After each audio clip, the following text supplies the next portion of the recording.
네, 데일리 부동산 시작합니다. 오늘도 시청자 여러분들의 부동산 관련된 궁금증 해결해 드리겠습니다. 자, 오늘 여러분의 궁금증 해결해 주실 두 분의 전문가 소개해 드릴게요. 가장 먼저 가자 부동산 투자연구소 최경화 소장님 나와 계십니다. 안녕하세요. 안녕하세요. 네, 자, 우리 시청자 여러분들께 인사 한 말씀 해주실까요? 네, 지금 밖에 한방눈이 펑펑 내리고 있습니다. 예. 그래서 일단은 지금 현재 정말 겨울이 왔다 이렇게 느껴지는데 네. 운전들 조심조심 하시고 건강도 좀 많이 챙기셨으면 합니다. 네, 그 눈이 와서 이렇게 눈의 여왕처럼 또 하얀 의상을 입고 나와 주셨는데요. 자, 또 한 분 소개해 드릴게요. RS 부동산 자산관리 한능빈 선임연구원 나와 주셨네요. 반갑습니다. 네, 안녕하세요. 네. 오늘부터 임시국회가 시작이 되었죠. 27개의 법안이 상정이 되었는데요. 그중에서 부동산 3법에 대해서 굉장히 관심이 많습니다. 네. 그 법안이 통과될 경우에 내년도에 부동산 시장은 대변화가 이루어지는데요. 그렇기 때문에 앞으로 부동산 투자에 대해서 생각하시는 분들은 많은 고민들이 생길 것입니다. 예, 그 모든 고민들 저한테 전화를 주시면 바로 시원하게 해결해 드리겠습니다. 맞습니다. 자, 이제 부동산 관련된 고민을 여러분들 차근차근 해결해 드릴 텐데요. 자, 지금부터 참여를 해주시기 바라겠습니다. 그동안 궁금하셨던 부분들이나 새롭게 생겨난 이 궁금증들 02-515-0780 전화 바로 드셔서요. 전화 주시면 저희가 친절하게 상담 도와드리도록 하겠습니다. 자, 우리 시청자님께서 이번에 전화를 걸어주셨다고 합니다. 자, 어떤 고민인지 들어보겠습니다. 안녕하세요, 시청자님. 네, 여보세요? 네, 반갑습니다. 네. 네. 자, 우리 시청자님은 어떤 도움이 필요하셨어요? 네, 좀 문의사항이 좀 있어서요. 네. 제가 이제 얼마 전에 이제 정자동 쪽에 있는 집을 팔아서 지금 한 현금이 한 3억 정도가 있어서 네. 이제는 이제 어느 쪽을 이제 투자를 할까 이제는 문의를 드렸더니 네. 판교의 제2 테크노밸리 발표로 이제는 판교 쪽에 투자를 하라는 이제는 그런 권유를 받았어요. 네. 그래서 지금 이제 어떻게 투자를 하면 좋을지 한번 문의 좀 드리려고 전화드렸어요. 그렇군요. 우리 시청자님께서는 판교 지역 그래도 좀 마음에 들어 오셨나 봐요. 네. 네. 자, 여기 요 지역에 대해서 또 아주 잘 알고 계시는 분이 계십니다. 자, 판교 지역의 여왕이죠. 자, 최경호 소장님 도움 주실까요? 시청자님 안녕하세요. 네, 안녕하세요. 예. 근데 어떻게 판교 지역에 판교 지역으로 어떻게 투자하시려고 생각하셨어요? 이제 저희가 이제 분당 쪽에 있다 보니까 이제 분당 관내 쪽에서 이제는 문의를 드렸더니 이쪽이 좀 제일 좋다고 권유를 받았어요. 그러세요? 네. 그러시면은 지금 현재 투자하실 수 있는 가용 금액이 3억 정도 되시는 건가요? 네.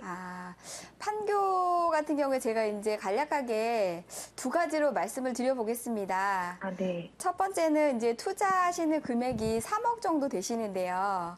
네. 예. 3억 정도로 투자하실 수 있는 그 판교 매물이 사실은 극히 좀 이렇게 선택할 수 있는 폭이 좀 극히 적은 편입니다. 상가라든지 오피스텔이 이제 워낙 단가가 비싸기 때문에 네. 선택의 폭이 이렇게 많지 않은 편인데, 그래도 제가 추천을 드리면은. 잘 찾아보셨나 봐요. 예, 굉장히 이렇게 디테일하게 쪼목쪼목 얘기를 해주셔가지고, 제가 이제 추천드릴 수 있는 부분, 강력하게 추천드릴 수 있는 형태는 이제 한 가지입니다. 판교는 그 테크노밸리가 이제 지금 현재 굉장히 그 공급량이 모자란 상황이라 땅이 부족해서 제2 테크노밸리를 발표한 상황입니다. 그래서 소형 오피스 매물을 추천드리겠습니다. 그래서 사무실이 굉장히 부족한 상황이기 때문에 그 사무실 매물을 이제 저기를 투자를 하시게 되면 수익률이 좀 높은 수익률을 가져가실 수 있다라고 말씀드릴 수가 있겠고요. 그러나 그 오피스로 쓸 수 있는 물건이 오피스텔도 있습니다. 그렇지만 그 오피스텔 같은 경우에는 주거용으로 쓰시는 부분이 한 70% 정도 되기 때문에 사실 사무실을 임차인이 구할 적에는 오피스텔은 조금 꺼려하는 편입니다. 왜냐하면 사무실 용도인데 주거용으로 쓰고 있을 적에 이제 고객 외부분들이 방문을 했을 적에는 별로 그렇게 썩 좋아하는 편은 아닌데 오피스 전용 빌딩에 소형 오피스 매물이 있습니다. 판교역 주변에 있으시고요. 가용 금액은 한 2억 8천에서 3억 정도면 대출 없이 시청자님이 보유하신 금액만 가지고도 한 8.5%의 수익률을 가져가실 수 있는 소형 오피스 매물이 있습니다. 예, 그런 쪽으로 이렇게 투자 방향을 생각하시면 시청자님께 굉장히 매칭이 되는 그런 투자 물건이 되지 않을까 싶습니다. 그리고 또 한 가지 말씀드리고 싶은 거는 이제 부동산 경기라는 게 항상 어떻게 될지 모르는 그런 여러 가지 이변이 있기 때문에 대출보다는 시청자님이 가지고 계신 현금 금액 안에서 움직이시는 방향을 또 추천을 드리겠습니다. 네, 시청자님. 네네. 네, 지금 일단은 소형 오피스텔을 좀 말씀을 해주셨는데요. 네. 네, 좀 고민을 해보시다가요. 또 다른 유형이 조금 눈에 들어온다 싶으시면요. 지금 우리 최경화 소장님께 다시 한번 문의를 주셨으면 좋겠어요. 네, 그러도록 하겠습니다. 말씀 감사합니다. 네, 조금 공부를 해보시다가요. 또 고민이 생기시고 도움이 필요하시면 언제든지 전화 주세요. 네, 알겠습니다. 네, 전화 고맙습니다. 네. 네. 자, 이렇게 시청자님 전화 상담을 도와드렸는데요. 자, 다음 시청자님께서도 전화를 걸어 주셨습니다. 조금 기다리셨는데요. 네, 빠르게 연결해 보겠습니다. 안녕하세요. 여보세요. 안녕하세요. 네, 반갑습니다. 네, 반갑습니다. 네, 우리 시청자님은 어떤 부분이 도움이 필요하셨어요?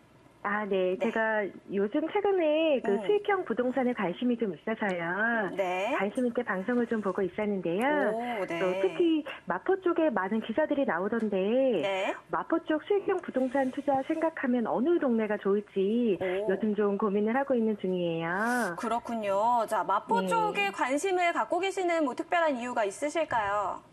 제가 근처에 거주를 하고 있기도 하고, 네. 네, 그래서 아무래도 이제 신랑 회사도 그쪽이다 보니까 조금 그쪽으로 눈이 많이 가게 되더라고요. 그렇군요. 자, 왠지 우리 한능빈 선임연구원께서 잘 알고 계실 것 같습니다. 자, 도움 요청해 보도록 할게요. 예, 시청자님 안녕하세요. 네, 안녕하세요. 예, 지금 수익형 부동산 쪽에 관심을 갖고 있다고 말씀을 하셨는데요. 혹시 네. 생각하고 계시는 여유 자금은 어느 정도가 될지 좀 궁금한데요. 보유 금액은 좀 적은데 현금은 한 1억 정도 보유하고 있고요. 지금 대출도 그래서 생각을 좀 하고 있는 중이에요. 그러면은 일단은 마포 쪽 관심을 가지고 계신다고 말씀을 하셨으니까요. 마포 중에서 크게 수익형 부동산을 생각하신다고 하셨잖아요. 그런다면은 임대 수요가 풍부하고 탄탄한 배후 수요가 있는 지역을 봐야 될 텐데요. 마포 중에서는 대표적인 상권인 홍대 입구역 상권이 제가 추천을 드리고 싶습니다. 특히 홍대 입구역 같은 경우는 대학생들부터 상업 지역에 종사하고 있는 종사자들까지도 그 지역에 굉장히 배후 수요로서 큰 역할을 하고 있는데요. 홍대 상권을 간단하게 설명을 드리자면 홍대 상권 같은 경우는 2013년 기준으로 5천억의 매출을 갖고 있고요. 또한 평균 유동인구가 12만 명 정도가 돼요. 그래서 우리나라 100대 상권 중에 32대에 머물고 있습니다. 그렇기 때문에 그런 굉장히 우리나라의 대표하는 상권 중에 한 개고요. 일단 지역을 먼저 볼게요. 지도를 먼저 보시고 얘기를 드릴게요. 먼저 홍대 입구를 보신다면요.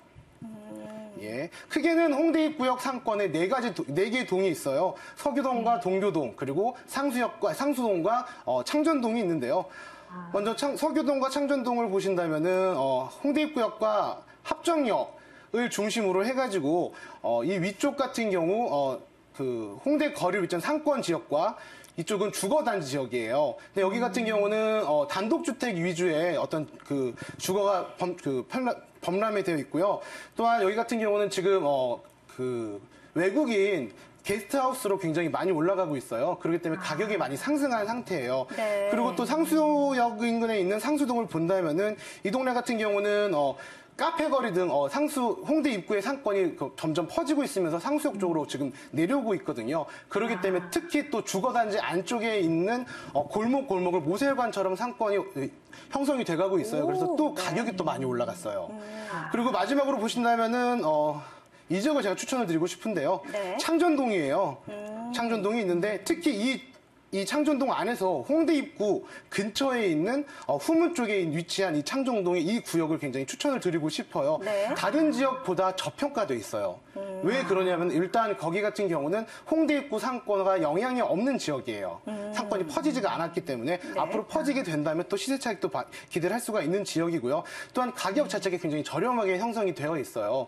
그렇기 때문에 하지만 또 이게 홍대 입구와 홍대 입구역에 있는 상권과도 근접하기 때문에 그 많은 배우 배우 수요들이 다른 지역과 동일하게 영향을 끼친다고 할 수가 있거든요. 그렇기 때문에 투자금 대비 수익률이 굉장히 높다고 할 수가 있습니다. 그렇기 때문에 저는 이 창전동, 홍대 입구 근처에 있는 후문 쪽에 있는 창전동에 추천을 드리고 싶습니다. 네. 네. 자, 일단 마포 쪽이라고 이제 좀 광범위하게 말씀을 해주셨는데 홍대 입구 쪽 말씀을 해주셨는데요. 네. 좀 생각해 보셨던 지역인가요? 홍대 입구도 뭐 네. 평소에는 많이 제가 다녀봤던 곳이기도 해서 네.